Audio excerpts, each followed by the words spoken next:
sebenarnya hijab-hijab yang dipakai oleh muslimah itu yang seperti apa sih? Jadi di sini ada kisah teman-teman sekalian bagaimana seorang imam masjid di Prancis. Jadi kalau teman-teman ke Prancis atau teman-teman ke negara-negara Eropa itu Islam itu sangat luar biasa, bagaimana pertumbuhan masjid-masjid yang sangat luar biasa di sana dan komunitas Islam juga sangat luar biasa. Pernah ditanya nih oleh seseorang, kenapa sih Allah memerintahkan wanita-wanita Islam itu untuk berjilbab? Lalu imam Prancis ini pun mengatakan tanpa banyak bicara sebetulnya, beliau hanya mengambil 2 permen, yang satu terbungkus dan yang satu terbuka. Dan kemudian sang imam itu pun mengatakan kepada orang tadi ya, menurut kalian kalau kalian disuruh pilih mau permen yang terbungkus seperti ini atau mau permen yang terbuka. Kemudian sang orang tersebut memilih, saya mau memilih permen yang terbungkus. Kenapa? Kata si imam masjid itu. Karena ini lebih terjaga, ini lebih bersih. Maka sang imam pun mengatakan, ya begitulah jawabannya. Engkau sudah menjawab apa yang telah engkau tanyakan. Seperti itulah keadaan seorang wanita muslimah. Wanita muslimah itu yang berjilbab lebih berharga jutaan kali dari permen yang masih terbungkus. Jadi kadang kita dakwah kepada seseorang itu bisa dengan perilaku atau bisa dengan analogi-analogi, karena itu lebih mudah dipahami secara logika oleh orang-orang, biasanya seperti itu. Jadi ibaratnya mereka saja, ini juga saya praktekkan sahabat sekalian, ketika suatu kali Allah izinkan saya adalah short course di Australia dan pergi ke sekolah yang tidak pernah tersentuh Islam. Mereka tanya, apa sih hijab itu? Kenapa sih harus puasa? Apa kalian gak mati nih orang-orang Islam puasa-puasa terus? Atau jihad tuh apa sih? Halal haram tuh apa sih? Kenapa sih kalian pakai baju yang menutup seperti itu? Dan saya kasih analogi permen juga. Seluruh anak SMA bilang, mau permen yang terbungkus atau permen yang udah terbuka nih? Dan semuanya memilih permen yang masih terbungkus. Ketika saya tanya alasannya apa, mereka bilang, ya dong, lebih bersih buat saya, lebih sehat buat saya, lebih higienis buat saya. Maka saya jawab, kamu telah menjawab pertanyaan kamu sendiri. That's hijab, that's the meaning of hijab. Ini maknanya hijab, bahwa hijab itu terbungkus, rapi, bersih, terjaga. Dan akan diberikan atau akan dimiliki oleh orang-orang tertentu saja yang memang berhak untuk memilikinya, disentuh oleh orang-orang tertentu saja yang memang berhak untuk memilikinya. Begitu ya teman-teman sekalian. Jadi di awal kita telah belajar bagaimana kisah-kisah tentang pentingnya kita berhijab dan kenapa Islam sangat luar biasa meminta agar muslimah-muslimah ini berhijab. Bahkan saking memuliakan wanita, di dalam Al-Quran ada surah An-Nisa, surah khusus untuk membahas perkara penting semuanya, hukum-hukum berkenaan dengan wanita. Dan satu kisah terakhir lagi sebelum saya mulai berikutnya, mengenai pernyataan yang masyhur, yang terkenal juga, yang tersebar di sosial media, yang teman-teman mungkin pernah baca, ketika ada orang yang mengatakan pakai hijab itu primitif, pakai hijab itu adalah engkau ketinggalan zaman. Maka seorang wanita muslimah yang cerdas ini, ia berucap, sesungguhnya manusia pada zaman purba itu telanjang. Dengan berkembangnya pemikiran melewati berbagai macam zaman, maka manusia mulai memakai pakaian hingga seperti yang saya pakai sekarang. Dan yang saya pakai sekarang adalah puncak pemikiran dan tingkatan tertinggi yang telah dicapai manusia setelah melalui berbagai masa, dan bukanlah sebuah bentuk keterbelakangan. Adapun buka-bukaan adalah bentuk keterbelakangan dan kemunduran pemikiran manusia ke zaman purba. Alias kita tahu dulu orang-orang sebelum mengenal Islam, ya mereka orang-orang purba justru nggak pakai baju gitu. Justru karena berkembangnya pemikiran, berkembangnya zaman, akhirnya semakin lama semakin tertutup. Begitulah teman-teman sekalian. Sekarang kita akan lihat kepada ayat-ayat Al-Quran yang membahas perintah mengenai hijab. Adalah surah Al-Ahzab 59, salah satunya bagaimana Allah Subhanahu wa taala berfirman, A'udzu billahi minasyaitonir rajim. Ya ayyuhan nabiyyu qul li azwajika wa banatika wa nisa'il mu'minin yudnina 'alaihinna min jalabibihinna dzalika adna ayufrafna fala yu'dain. Ya ayuhan nabi, katakanlah wahai nabi. Kemudian dikatakan berikutnya, Qul li azwajika wa banatika wa nisa'il mu'minin. Katakanlah kepada istri-istrimu, pada anak perempuanmu dan istri orang-orang beriman. Kita bagian dari situ. Kita bagian dari orang-orang beriman, istri orang-orang beriman. Jadi ayat ini adalah perintah untuk kita. Kata Rasulullah apa? Yudanina 'alaihina min jalabibihinna. Dzalika adna ifrafna fala yu'dain. Hendaklah mereka mengulurkan jilbab ke seluruh tubuh supaya mereka mudah dikenal sehingga mereka tidak diganggu. Jadi hijab fungsinya adalah sebagai pelindung, bukan sebagai penghias. pakai jilbab justru supaya kita terlindungi, bukan supaya kita justru semakin dilihat. Jadi jangan salah kaprah tentang fungsi dari hijab. Baiklah teman-teman sekalian, kemudian kita lihat juga perintah berhijab ada dalam surah An-Nur ayat 31. Ya, di situ dikatakan Allah Subhanahu wa taala berfirman dalam surah An-Nur 31, katakanlah kepada wanita beriman, hendaklah kalian menahan pandangannya. Qulil mu'minat yaghdudna min absarihim wa yahfadna furujahun. Katakanlah pada wanita-wanita yang beriman, dan kalau ada kalimat beriman berarti ini panggilan untuk kita yang merasa beriman. Kalau nggak merasa beriman ya tidak perlu diikuti kalimat ini. Katakanlah kepada wanita-wanita yang beriman, hendaklah mereka menahan pandangannya dan menjaga kemaluannya. Dan berikutnya kalimatnya adalah, janganlah menampakkan perhiasan kecuali yang biasa nampak daripadanya. Apa sih maksudnya? Perhiasan jangan ditampakkan kecuali yang biasa nampak. Yang biasa nampak itu apa sih? Nah, kalau kita lihat tafsiran Ibnu Abbas, Ibnu Umar, kemudian ada namanya Atha bin Abi Rabbah, jelaskan boleh apa yang dimaksud dengan yang biasa tampak itu adalah wajah dan telapak tangan. Jadi maksudnya yang biasa nampak itu hadza wa hadza, ya, wajah dan telapak tangan. Jadi selain daripada itu disembunyikan. Kemudian disebutkan dalam tafsiran tadi, hukum menutup wajah adalah dianjurkan. Jadi teman-teman semua, ini menurut yang kita baca tadi ya, ketika kita lihat sekarang nih banyak juga teman-teman yang pakai niqab. Tentu itu sesuatu yang baik, sesuatu yang memang ketika seseorang merasa khawatir akan adanya fitnah, terlalu cantik misalnya, maka pada akhirnya ia menutup dirinya dengan niqab, ya nggak apa-apa. Justru yang harus kita heran kalau orang-orang berpakaian yang terbuka-terbuka, itu yang heran. Kita ada di Indonesia yang mayoritas Islam, harusnya semua orang sudah tahu tentang ayat tersebut. Kecuali ia tidak tahu, nggak masalah, nggak dosa. Tapi rasanya mustahil kalau sampai hari ini ada orang yang nggak tahu bahwa hijab itu wajib. Jadi jangan sampai salah ketika lihat teman-teman kerudungnya panjang dikatakan ninja atau aneh, atau kita lihat orang yang bernikab dikatakan aneh, sementara orang yang terbuka-buka kita lihat biasa saja. Justru kebalik, justru yang harus kita lihat adalah justru yang menutup auratnya dengan sangat baik, kita kagum karena ia adalah orang yang mau menjaga auratnya. Justru mereka yang terbuka patutnya kita doakan supaya mereka pada akhirnya bisa menutup auratnya dengan baik. Begitu ya teman-teman sekalian. Berikutnya kita akan masuk kepada syarat-syarat pakaian wanita yang harus diperhatikan. Jadi kalau pakai jilbab ini juga ada syarat-syaratnya, tidak asal memakai begitu saja. Apa sih syarat-syarat yang harus diperhatikan sesuai dengan tuntunan Allah dan Rasul-Nya? Tentu saja adalah kita akan bahas pertama ya. Yang pertama adalah ia harus menutupi seluruh tubuh kecuali wajah dan telapak tangan. Nah, ini termasuk berarti bagian kakinya juga harus ditutupi. Zaman sekarang sudah banyak kaos kaki, jadi teman-teman bisa menutup kakinya dengan kaos kaki sehingga auratnya tertutup dengan sempurna.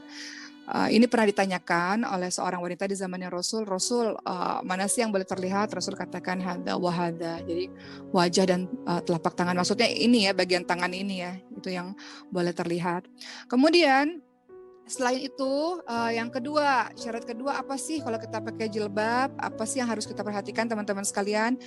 Syarat kedua adalah bukan pakaian yang untuk berhias, yang banyak dihiasi, terlalu banyak gambar-gambar kesana kemari ya, karena khawatir nanti tergolong dengan tabarruj. Dalam surah Al-Ahzab ayat 33, waqarna fi buyutikunna, a'udzubillahi minasyaitonir rajim, kata Allah, waqarna fi buyutikunna wala tabarrujna tabarrujal jahiliyatil ula, yang artinya adalah hendaklah kamu tetap di rumahmu. Jadi muslimah ini sebenarnya diperintahkan oleh Allah jangan terlalu banyak keluar-keluar kalau memang nggak penting. Jadi tempat terbaik adalah di rumah. Menghindarkan diri dari berbagai macam fitnah. Boleh nggak keluar? Boleh keluar kalau ada urusan-urusan yang syar'i, urusan-urusan tertentu. Teman-teman kuliah, teman-teman dakwah, melakukan sebuah kebaikan-kebaikan, bekerja misalnya yang diridhoi oleh orang tua dan suami misalnya, silahkan. Tapi selebihnya jangan keluyuran. Ada orang yang jenis orang nggak betah di rumah, jangan. Banyak di rumah karena kalau mengerjakan sesuatu yang nggak penting nggak usah banyak keluar, karena itu yang harusnya dilakukan oleh seorang wanita. Waqarna fi buyutikunna, kata Allah, banyak di rumah, hendaklah kamu tetap di rumahmu. Dan ayat tersebut dilanjutkan dengan, dan janganlah kamu bertabarruj seperti orang-orang jahiliyah, orang-orang yang bodoh, orang-orang yang jahiliyah. Ya, jadi apa sih makna dari tabarruj ini? Pakai baju, pakai jilbab yang nggak boleh terlalu banyak perhiasan kesana kemari, motif terlalu banyak, terlalu mentereng, terlalu mencolok. Tabarruj ini apa sih? Makna dari tabarruj adalah perilaku wanita yang menampakkan perhiasan dan kecantikannya serta segala sesuatu yang mestinya ditutup karena dapat menggoda kaum laki-laki. Jadi maknanya jangan sampai fungsi jilbab adalah sebagai pelindung, tapi ternyata kita menjadikannya sebagai sebuah penghias. Orang yang tadinya kita ingin agar orang tidak terlalu terpaku kepada kita gitu ya, ketika pakai baju itu jadinya semua mata tertuju. Nah, ini yang kita hindari. Kemudian tentu saja syarat yang ketiga adalah pakaiannya tidak boleh tipis alias tidak boleh tembus pandang dan juga tidak boleh menampakkan lekuk tubuh. Jadi biasanya saya suka tanya kepada teman-teman semua, boleh nggak kita pakai legging? Boleh, tapi legging itu adalah pakaian dalam. Jadi nggak boleh dijadikan pakaian luar. Kemudian kita lihat bahwa hal ini berdasarkan dalil atau rujukannya itu dari hadis riwayat Muslim ya. Bagaimana kita tahu bersama-sama bahwa pada saat itu Rasulullah SAW bersabda, ada 2 golongan penduduk neraka yang Rasul belum pernah lihat sebelumnya, kata Rasul. Apa itu? Yang pertama, kaum yang memiliki cambuk seperti ekor sapi untuk memukul manusia. Dan yang kedua, nih, para wanita yang berpakaian tapi telanjang, berlenggak-lenggok, kepala mereka seperti punuk unta yang miring. Wanita itu tidak akan bisa cium bau surga dan tidak akan pernah mencium baunya, walaupun baunya tercium dalam perjalanan ini dan ini. Maksudnya adalah syarat yang ketiga, pakaian nggak boleh tipis, nggak boleh tembus pandang, dan nggak boleh ketat karena khawatir ini bagian dari berpakaian tapi telanjang. Apa bedanya teman-teman sekalian kalau kita pakai pakaian yang terlalu ketat? Bedanya kan cuma di warna aja, tapi kan dia seperti kulit juga ya. Sehingga orang tahu bentuk tubuh kita seperti apa, lekuk tubuh kita seperti apa. Ada juga yang pakainya panjang-panjang tapi tipis, terlihat rambutnya, terlihat lehernya misalnya. Jadi kita hindari pakaian-pakaian yang seperti ini karena khawatir masuk dalam kategori orang yang nggak bisa cium bau surga, orang yang di kategori mereka yang berpakaian tapi telanjang. Ketat nggak boleh, tipis nggak boleh, apalagi yang jelas-jelas nggak ada bahannya. Seperti itu. Ya, jangankan masuk surga, cium bau surga saja tidak bisa. Saking mulianya dan indahnya seorang wanita. Sehingga pakaian begitu dijaga luar biasa. Ya, berikutnya teman-teman sekalian, jadi kita hindari ya pakai jilbab-jilbab yang sekiranya mohon izin, mohon maaf, beberapa waktu yang lalu ada ya kita kenal jilbubs gitu ya. Mohon izin ya, ini kalimat atau term atau istilah yang digunakan di sosmed tuh ya, jilbubs, pakai jilbab tapi bagian dadanya terlihat jelas. Nah itu juga nggak boleh. Karena fitrahnya laki-laki dia akan bisa berpikir atau mungkin berimajinasi yang lain-lain. Jadi kita meminimalisir itu dengan cara pakai baju yang lebih longgar. Keempat, apalagi yang harus kita perhatikan ketika teman-teman memakai hijab adalah tidak diberi wewangian yang amat sangat. Pakai parfum boleh nggak? Boleh. Apalagi bagi teman-teman yang punya BB bau badan gitu ya, untuk kemaslahatan bersama gitu, supaya yang kanan kirinya nggak kebauan misalnya, boleh, tapi tidak terlalu berlebih-lebihan atau terlalu banyak sekali. Kenapa? Ini juga teman-teman sudah tahu dalam hadis riwayat Nasai, Abu Dawud, Tirmidzi dan Ahmad disebutkan kata Rasulullah, perempuan mana saja yang memakai wewangian lalu melewati kaum pria agar kaum pria itu mendapati baunya, maka ia adalah wanita penzina. Ini agak mengerikan ya, bukan agak sih, tapi ini sangat mengerikan nih. Hadis yang disebutkan oleh Rasulullah SAW ini. Kenapa sih, ada apa sih dengan bau-bauan? Karena bau-bauan itu biasanya akan membuat kita terkenang, ya enggak? Kalau kita cium bau tertentu, kemudian nantinya kita akan terkenang terus dengan bau itu. Jadi itu yang mengganggu lawan jenis nantinya. Jadi pakai wangi-wangian boleh saja, tapi sekedarnya, bukan terlalu berlebih-lebihan sehingga kalau engkau lewat seluruh orang mencium semerbak wangimu itu. Jadi jangan berlebih-lebihan ya.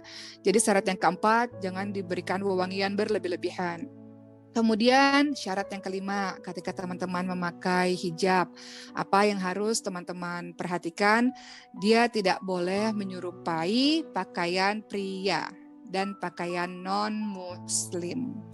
Maksudnya apa? Kita lihat dalam hadis riwayat Bukhari, Rasulullah Shallallahu Alaihi Wasallam bersabda, Rasulullah melaknat kaum pria yang menyerupai kaum wanita dan kaum wanita yang menyerupai kaum pria. Saya teringat KCB dulu ya 2008, masa-masa audisi saya dengan Teteh Meda waktu dulu. Pertanyaan diberikan kepada setiap peserta audisi. Kepada saya, kebetulan pada saat itu saya ditanyakan seperti ini teman-teman sekalian. Oke, menurut kamu gimana di televisi orang-orang khususnya laki-laki yang memakai baju perempuan dan itu dijadikan sebuah lawakan. Bagaimana menurutmu? Apakah itu boleh ditolerir atau tidak? Kemudian saya menjawab, itu tidak bisa ditoleransi karena Rasulullah ingatkan dan Rasulullah melaknat kaum pria yang menyerupai kaum wanita dan kaum wanita yang menyerupai kaum laki-laki. Saya rasa karena jawaban saya itu salah satu poin kenapa saya diluluskan di KCB. Ya, jadi apa yang terjadi sekarang teman-teman sekalian, perilaku-perilaku seperti itu malah diterima atau bahkan malah diberi panggung atau malah menjadi bahan lucu-lucuan padahal itu perbuatan yang tidak diperkenankan, bahkan dilaknat dalam hadis riwayat Bukhari yang tadi saya sebutkan. Begitu pula dengan wanita muslimah. Wanita muslimah jangan sampai looknya, kelihatannya seperti laki-laki. Pertanyaannya, boleh nggak sih pakai celana? Apakah celana itu kelihatan seperti laki-laki? Selama celana itu tidak ketat dan orang tahu engkau pakai celana engkau adalah perempuan, kan sekarang banyak ya kulot atau celana yang tidak menampakkan betismu, silakan saja engkau pakai teman-teman sekalian. Maksud dari jangan menyerupai laki-laki ini maksudnya adalah orang nggak tahu nih, nggak jelas ini laki-laki atau perempuan ya gitu. Saking engkau sangat mirip laki-laki gayanya, nah itu yang tidak diperkenankan. Atau misalnya sebaliknya juga laki-laki yang menyerupai perempuan, laki-laki pakai baju perempuan juga tidak diperkenankan. Kalau kita lihat misalnya gamis, apakah gamis bajunya perempuan? Kalau di Arab sana enggak juga tuh, laki-laki pakai gamis kan gitu. Jadi maksudnya sampai orang tidak bisa mengidentifikasi lagi ini laki-laki atau perempuan gitu, saking meniru pakaian lawan jenisnya. Itu tidak boleh ya. Jadi syarat kelima tadi tidak boleh menyerupai pakaian pria dan juga pakaian non muslim. Apa kata Rasulullah SAW dalam hadis riwayat Ahmad dan Abu Daud? Man tasyabbaha biqaum fahuwa minhum. Man tasyabbaha biqaumin fahuwa minhum. Apa artinya? Barang siapa yang menyerupai suatu kaum, maka dia termasuk bagian dari mereka. Contoh, teman-teman pakai baju yang menggunakan lambang-lambang agama tertentu. Itu yang tidak diperkenankan. Contoh, kan ada ya agama-agama lain kan punya lambang-lambangnya sendiri. Kita jadikanlah itu hiasan di kalung lah atau hiasan di gelang lah, sehingga orang menyangka engkau adalah bagian dari kaum tersebut. Jadi nggak usah lah pakai simbol-simbol yang jauh daripada agama kita, teman-teman sekalian. Berikutnya yang dimaksud dengan jangan mengikuti pakaian-pakaian yang non-muslim adalah Muslim kan punya identitasnya sendiri, punya cara berpakaian sendiri. Orang akan tahu engkau Muslim dengan cara berpakaianmu. You are what you wear. Kamu adalah apa yang kamu pakai. Jangan sampai seorang muslimah sudah banyak nih dikasih tahu dari Quran maupun hadis, namun dia mengikuti gaya berpakaian orang-orang yang jauh dari kata-kata orang-orang beriman, dari ciri-ciri orang-orang beriman. Zaman sekarang misalnya dengan gaya-gaya yang bagus-bagus menurut teman-teman dari K-pop kah atau mode-mode busana lainnya lah, teman-teman ikuti yang tidak menutup aurat misalnya. Jangan, kita nggak mau bagian dari orang-orang yang seperti itu. Orang-orang beriman, kata Allah, adalah orang-orang yang Al-Ahzab 59 tadi, menutupi seluruh tubuh dengan jilbab. Ya. Kemudian yang keenam, syarat ketika teman-teman memakai hijab adalah bukan pakaian untuk mencari ketenaran atau bukan pakaian untuk mencari popularitas, alias bahasanya adalah bukan pakaian syuhrah. Apa sih pakaian syuhrah itu?